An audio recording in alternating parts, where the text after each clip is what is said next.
everybody hear me? Sounds like it. All right, thank you very much. So I'll get right into it.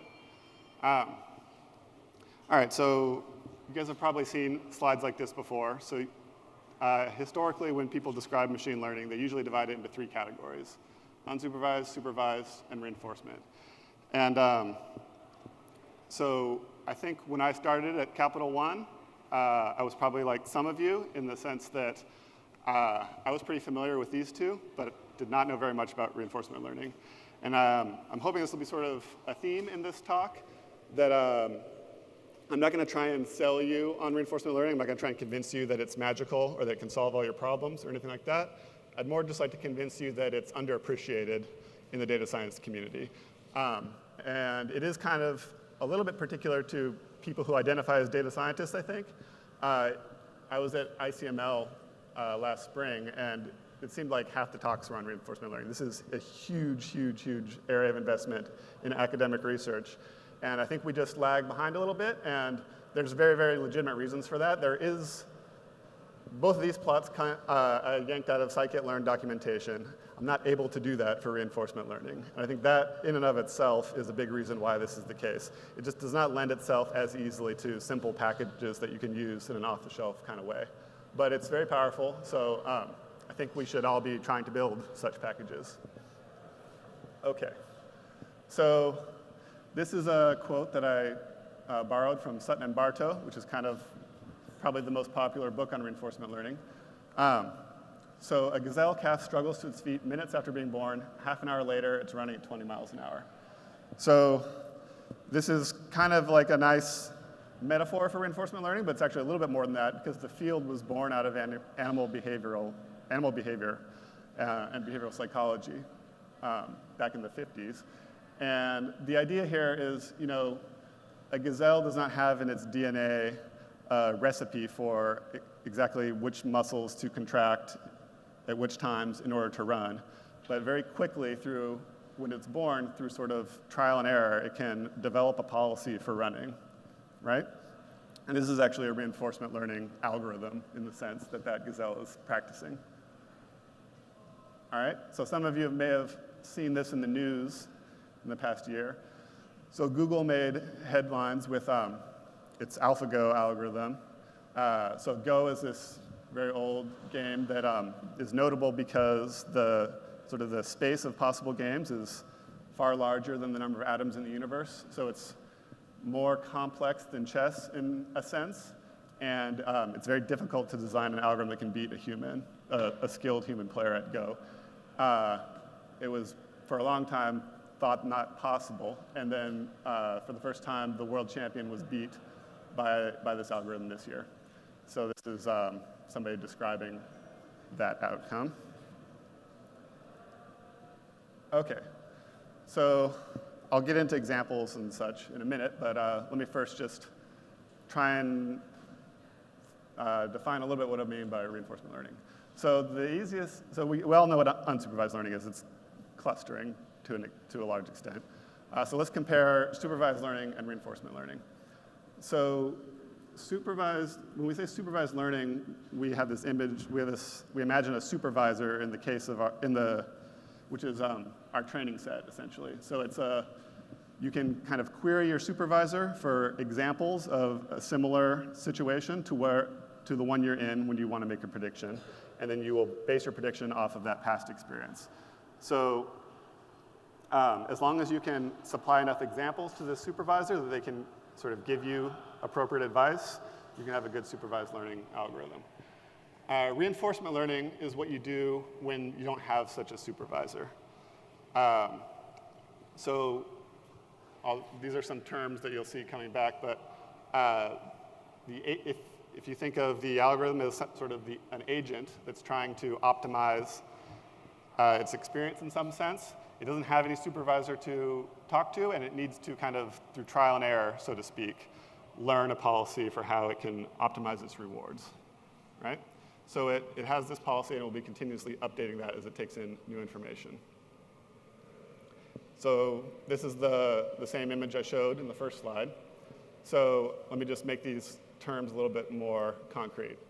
OK, so you have your agent, the agent lives in some environment. You can think of an environment can be sort of defined as a set of states. So let's say you're in a maze. The state is like your position in the maze, and the environment is the whole maze, right? And for any state that you're in, you have a series of actions that you can choose from. So if you're in the maze, you can go up, down, left, or right, maybe. Okay? So you choose an action, and then you tell the environment what action you've taken, and then the environment moves you into the new state.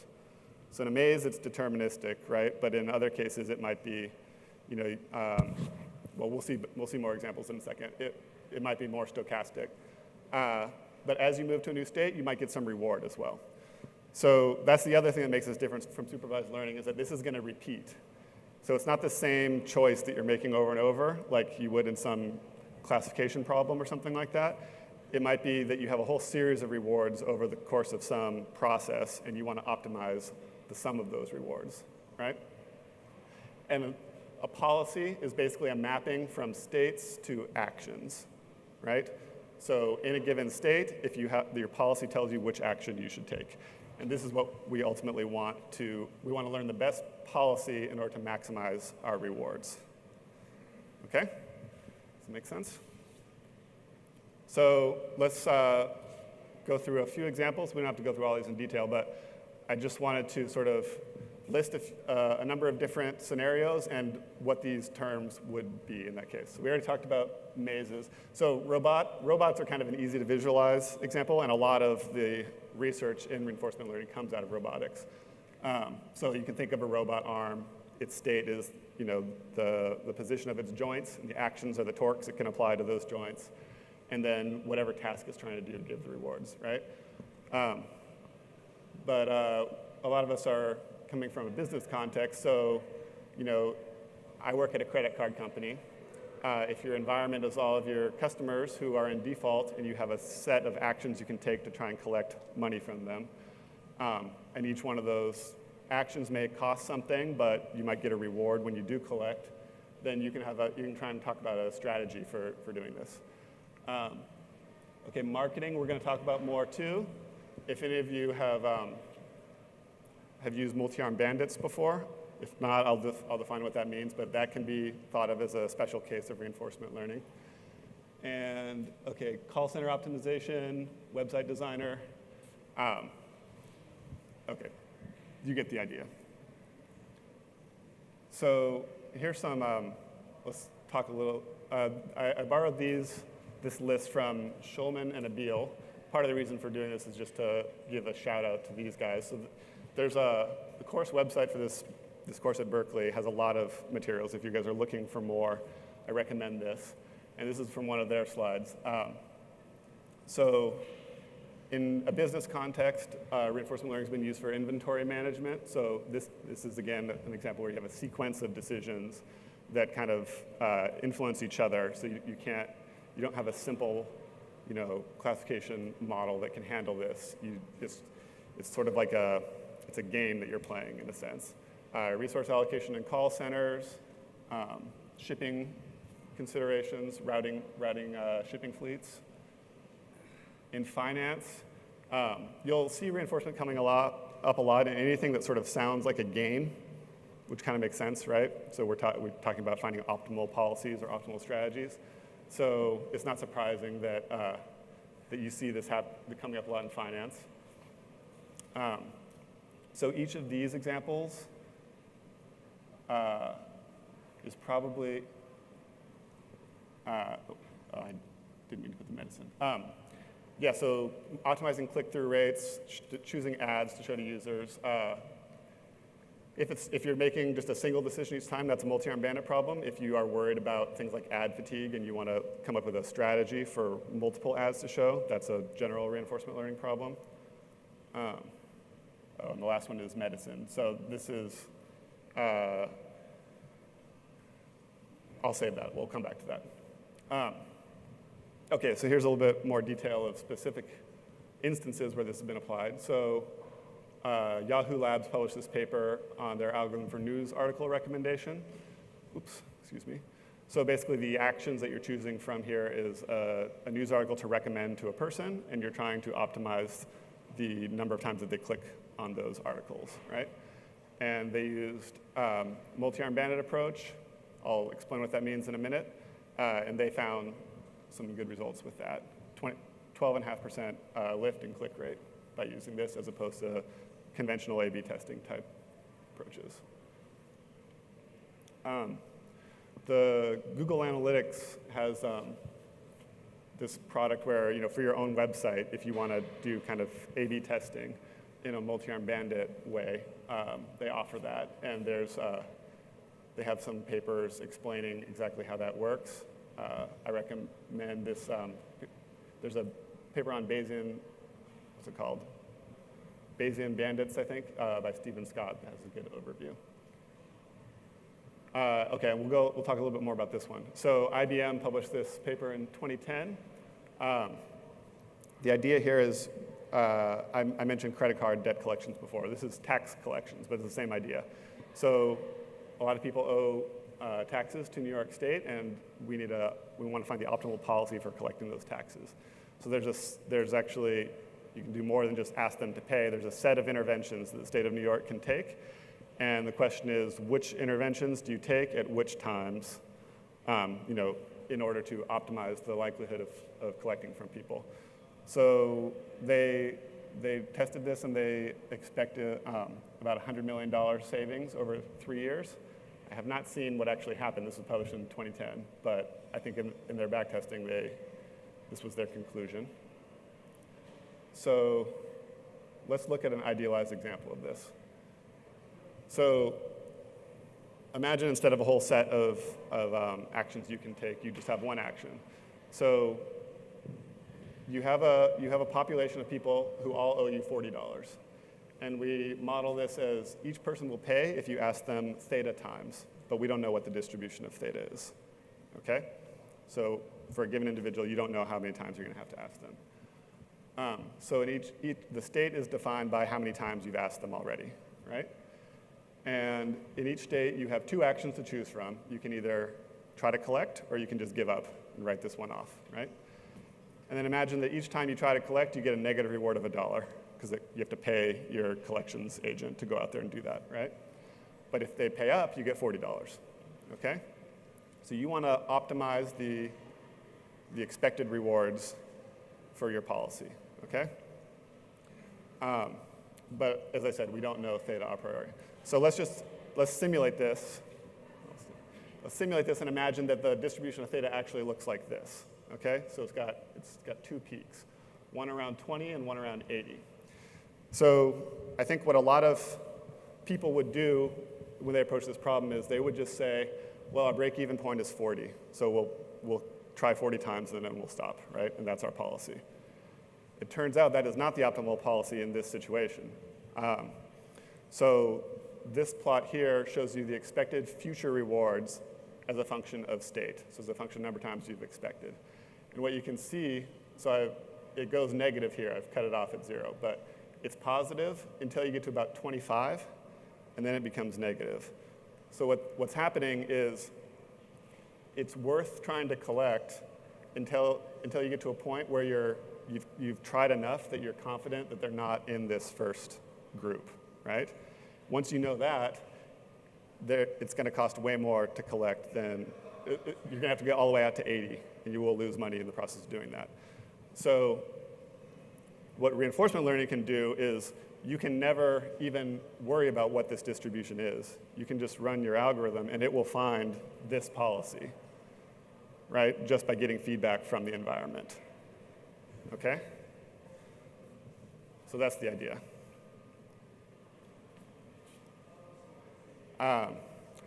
This is a little bit mathy, but I think it's worth going into a little bit because ultimately what reinforcement learning is doing is finding solutions to Markov decision processes. So what a Markov decision process, what it means to be Markov in this context is that the answer for your policy, the correct action to take in a given state only depends on that state and not how you got there, right? So in the example I just showed, here's a diagram for this Markov decision process. So each state I've drawn with an S with a subscript for how many times you've tried to collect. And then in each case, you have two options, right? You can keep trying or you can give up. If you give up, it takes you to the end state. If you keep trying, it will either send you to the next attempt with a probability of 1 minus theta, or it will send you to the end state with a reward of 40 with probability theta. Okay?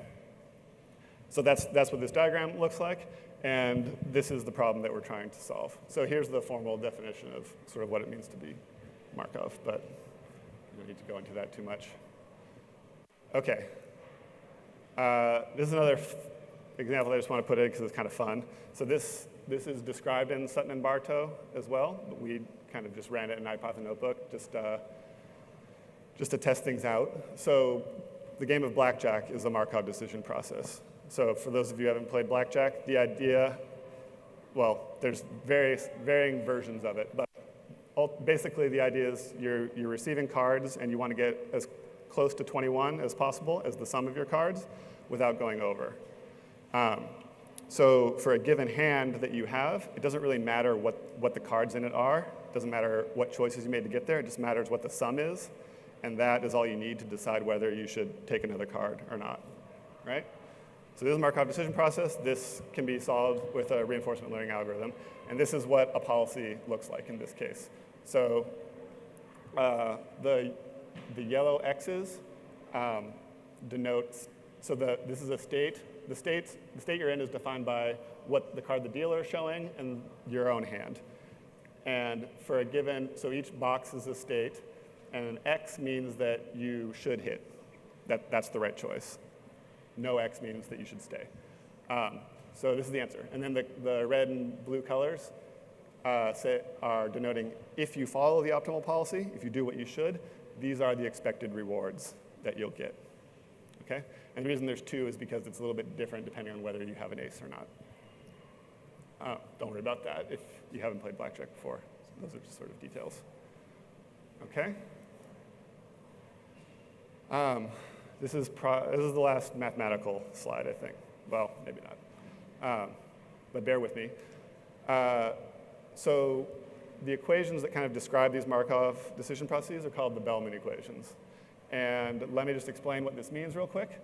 So there's different versions of them, but in the one I've shown, Q here is the expected future rewards for a given state and a given action that you take, right? And the star subscript means that it's the optimal one, right?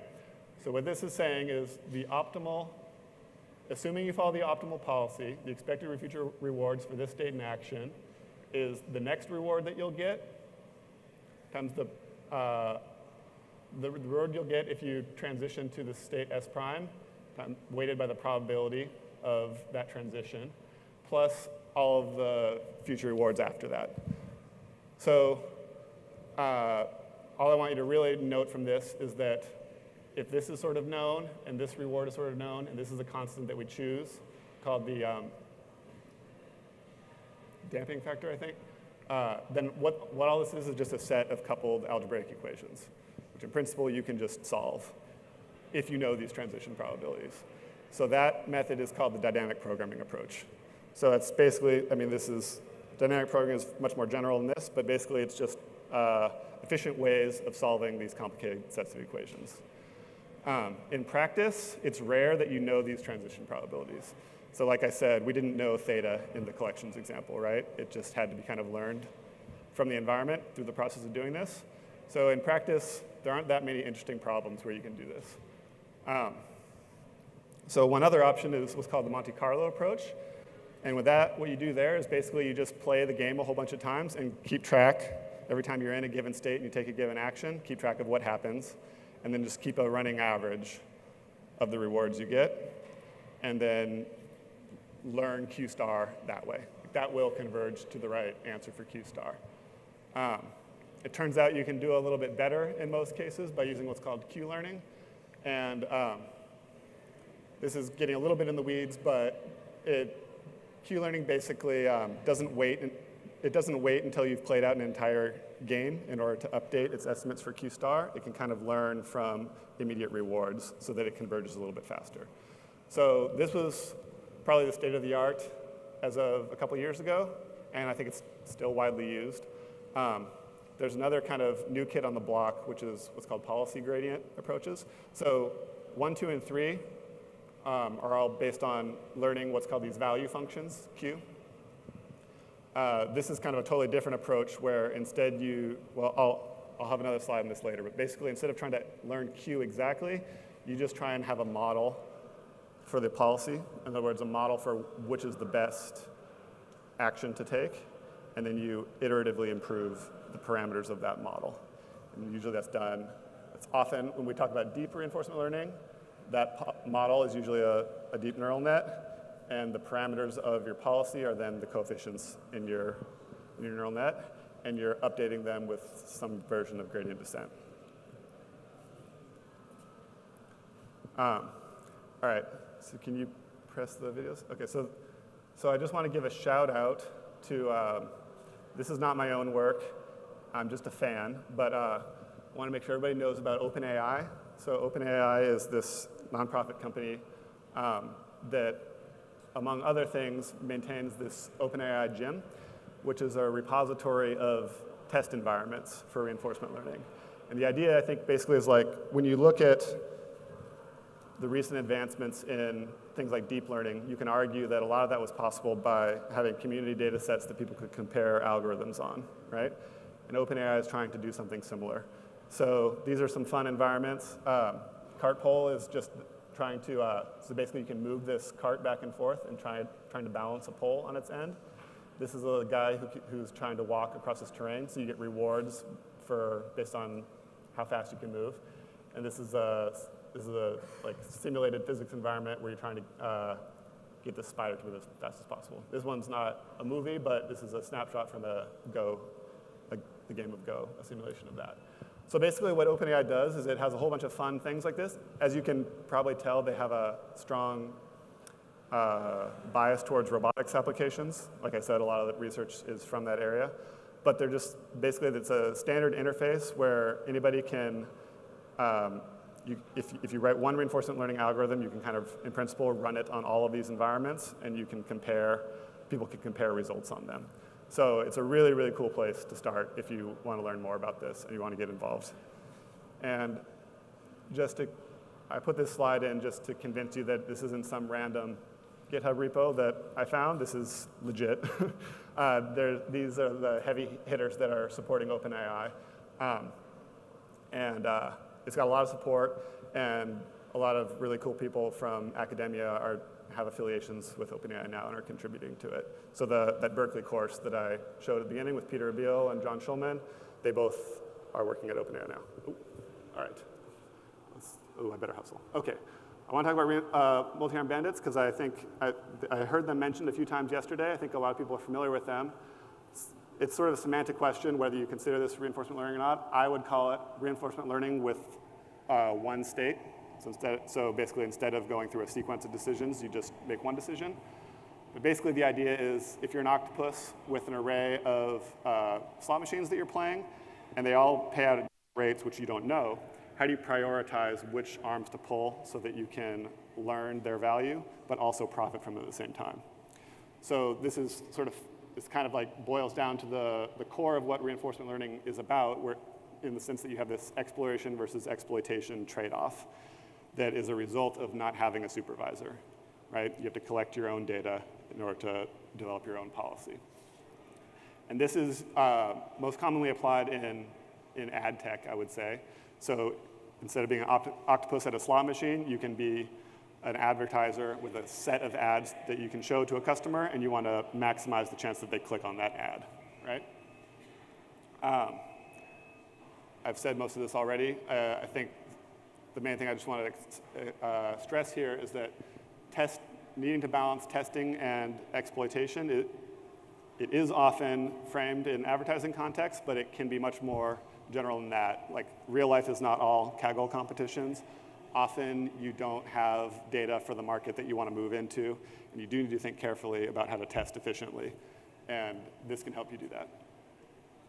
OK, so real quick, my favorite way of doing a sort of simple idealized bandit is what's called Thompson sampling. So the way this works is if you think of theta as your click rate for a given ad, then you can write down using Bayes' rule. What you really care about is the probability distribution of theta given your data. And we can model that as a beta distribution, right? Where y is the number of clicks we've seen, and n is the number of impressions we've done so far. So what you do is you have a distribution like this for each ad. And when you need to make a decision, you just sample a random number for each distribution, and then sort them and serve the one with the highest number. And what that's going to end up doing is the more sort of skewed to the higher click rate your distribution is, the more likely it is to win. So you'll be more likely to serve ads that you think are the best. But if you have an ad that you just don't know anything about, it will have a broad distribution, and it will still get chosen sometimes. And that's how you can balance testing and exploiting. So can we play this video? So this will demonstrate more clearly. So initially, we don't know anything about these distributions. And then what happens as we show our ads quickly, we start to gain confidence that this is the best ad. And because of that, we'll be showing it more often, right? And that's why its distribution becomes more and more narrow, because it's being tested more and more often, which is a good thing, actually, because we know very little about the exact click rate of this bad ad, but we know enough to have a good degree of confidence that it's not better than the other two. Okay? So as opposed to just like traditional split testing, you basically don't waste your tests on things that are unlikely to be the best. Okay? The other good thing about this is that if things are dynamic, you can automate this much more easily and not have to rerun multiple comparisons. Okay? All right, this will be my last slide since we're running out of time. I mentioned this a little bit earlier, but this is the thing. This is what I've recently become most interested in. This is a fun topic, and it's gaining a lot of attention.